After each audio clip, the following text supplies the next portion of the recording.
welcome so much, Jennifer Biang. I'm so excited to have you here and to talk with you. Oh, glad to be here. Just to share with the people that are watching this video, and I just want to let everyone know, you're actually one of the main people that helped us in our dyslexia journey. And I know I've shared with you over the phone, but we are so grateful for all of the help and knowledge. If it wasn't for you, I don't think we'd be where we at in the progress with our daughter Jaden and her dyslexia. So I'm so excited that you're here with us, and I'm excited that you'll be able to share this information, and hopefully we can help many families that find themselves in similar situations. Absolutely. And to get started, my very first question is if you can share a little bit with us your journey and how you became involved with the dyslexia movement. What brought you to this place? Well, I have a daughter. She's 17 now. Her name is Violet. And when she was getting ready to go off to kindergarten, she was really struggling with even just learning her ABCs. Mm-hmm. She was having a hard time with any of that. She didn't want to have anything to do with any of it. So you try to read to her, she wasn't interested. So that was a big difference for me because my son started reading words really early. He could read some words when he was 3. So it was a big, big difference.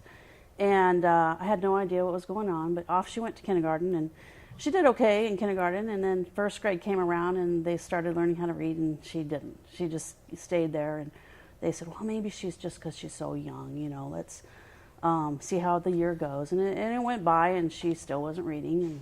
And at the end of the year, they said, maybe we should hold her back. Because she's the youngest in the class, so let's just hold her back and see if she'll bloom this year, like she was a late bloomer. So I thought, that makes sense. She is young, and she's very smart, had a wonderful vocabulary. So it wasn't making sense to me as to why she was struggling. Right.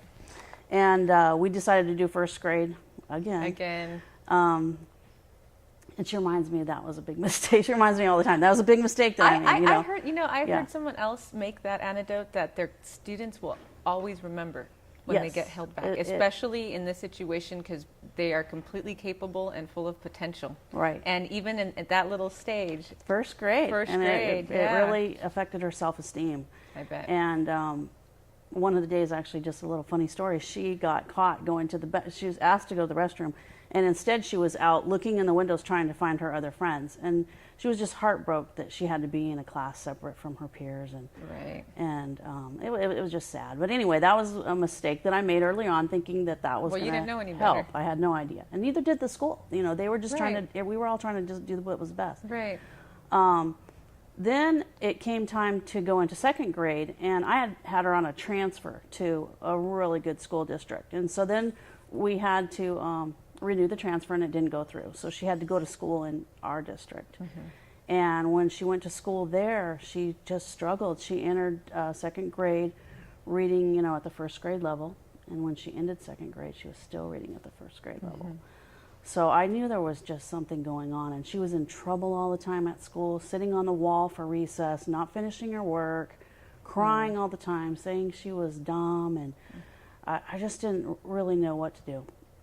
So I decided to go ahead and look into some testing, but I wasn't sure about it. I was like, I didn't even know where to start because I didn't know what the problem was. So I actually took her for her physical, and her pediatrician said, how's she doing in school? And I said, she's not doing well in school at all.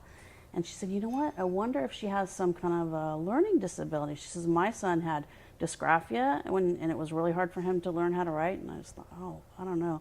She said she could have dyslexia or something like that. And I said, well, I don't know, because I thought that was reading backwards. Right. That's the right. Yeah. And that's I thought, what everybody she's not reading backwards. She's not reading period. Right. It's definitely not backwards. And so then I started thinking about that, and I thought, well, my mom used to have problems with reading, a lot of problems with reading, and I always thought she was dyslexic kind of because when she was little, she'd say things backwards all the time. So like instead of saying dill pickle, she'd say pill tickle, and it was always just a big joke in the family how she'd twist everything up and do things backwards.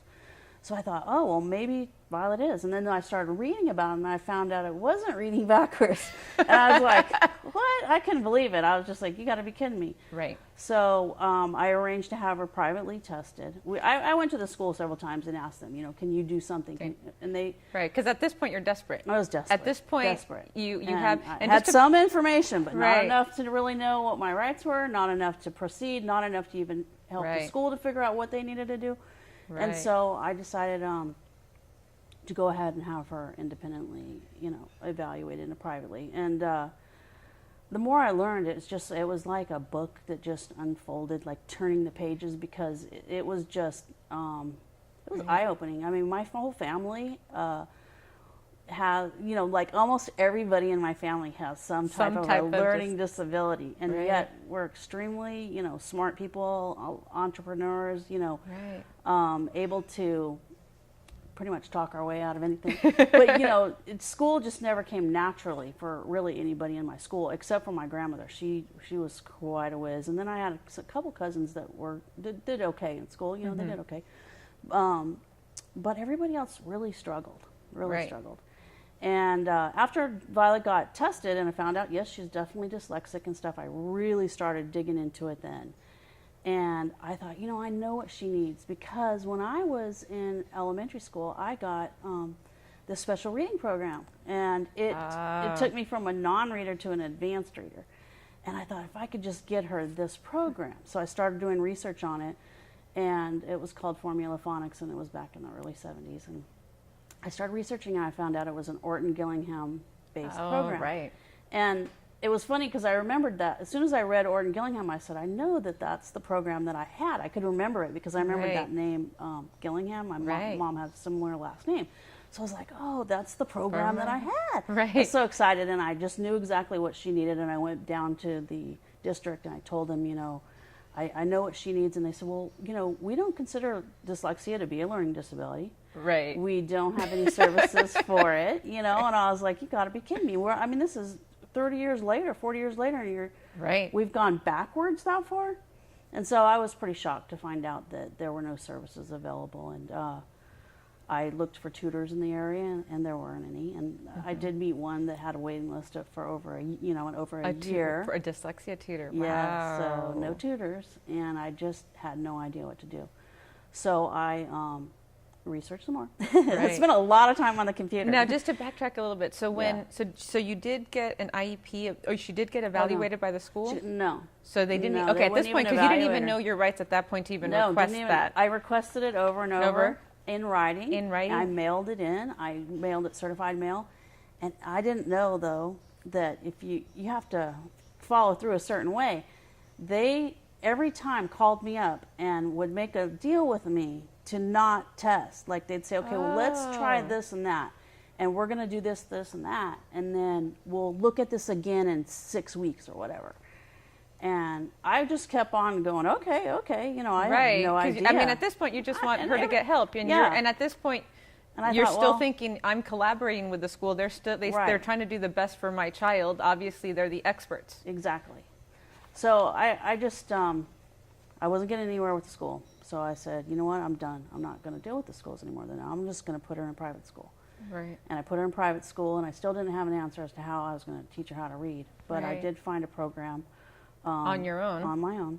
And I started tutoring her, and she started learning how to read. And so from the time that she started having difficulty was right from the beginning. How old was she by the time you actually got her an intervention? She was in 3rd grade. So basically like about 3 years, right? Oh, yeah. 3-4 years. Oh, yeah. And if I would have started this, when I first had that inkling, right. Actually, if I would have started it right in kindergarten, 1st grade, when she was struggling with learning those sounds and letters and all that. It would have been so much faster. It would have been fast. I feel the same exact way, because I feel that, and I think this is a really common story, and I think that it's good for us to share this information, because I think the biggest mistake we make as parents is that we don't test, we don't really hold the district to testing, and they tell you all the stories. And in my situation, the same exact thing. Jaden was the youngest in her class. She was a summer baby. Oh, she's so young. Sometimes kids are just late bloomers, and sometimes it doesn't click until 8 or 9. But every time we waited, you just wait. And you just wait, and then when is the right time? When are you supposed to do it? And so now, I think the number one question that I get when I meet other parents, we're still baby rookies in the whole parenting process, and I feel like we just learn something new every day, and I feel that I'm meeting all these wonderful people all the time on this journey.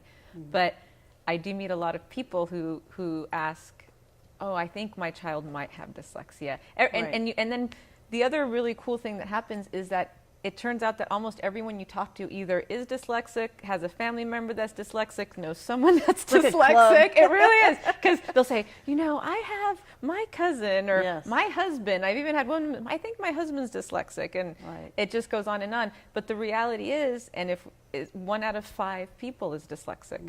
It's a high percentage. So it's a high percentage. So it's actually not that far-fetched that people... Yeah, and in families like mine where, you know, I mean, it's 1 in 5 of the general population. So in these families, it's more than 1 in 5, you know, most often. I mean, we're talking half of the family or 3/4 of the family. So it's, you know, 50, 75% of the family.